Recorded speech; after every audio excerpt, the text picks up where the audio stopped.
यो गरीबले दारू र मासु भनौं रक्सी मासु खाएर भोट दिन्छ भन्छन् नि। मैले यो चोटि इलेक्सनमा हेर्दा एउटा त्यसैगरी सोधे, तर त्यो व्यक्तिले बडा मार्मिक जवाफ दियो के। हेर्नुस् निखिल दाइ, यिनीबाट पाउने भनेको यही एक बोतल रक्सी र मासु मात्रै हो, जीवनभरि केही पनि पाउँदैन। यो चाहिँ किन छोड्नु?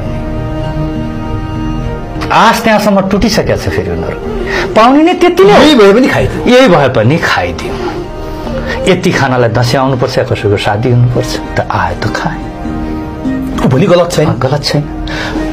यो सबभन्दा मुख्य समस्या राजनीति के हो, देश के हो, देशको प्रेम के हो, धर्म के हो। टीको त भयंकर लगाउनुहुन्छ, चम्किलो सेतो चन्दन लगाएर हिँड्दिनुहुन्छ। बेहोरा र मती कहीँ पनि धार्मिकता छैन भने त्यो धर्मले चाहिँ के गर्छ? अरूको दुःखमा करुणा पलाउन सक्नु पर्यो। म त उठ्छु ती गरिबका ती बच्चा, तिनीहरूको भविष्य पनि यही देशमा सुनिश्चित पार्दिनु छ के। यो सोच्ने व्यक्ति चाहियो नि, हैन? नेता त यस्तो चाहियो नि।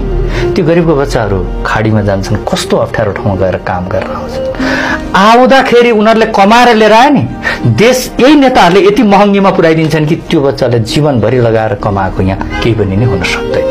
एक त त्यो गरिबको छोरो त्यहाँ पुग्यो, जवानी जोस जागर त्यही खत्म गर्यो, आएको पैसा महँगीमा यहाँ केही हुन सक्दैन।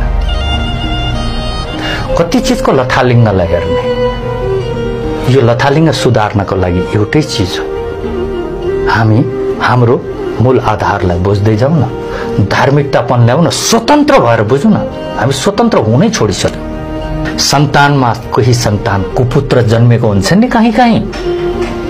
यो देशमा जन्मेको कुपुत्र हुन् यो नेताहरू सबै, मैले भन्दा खासै फरक पर्दैन।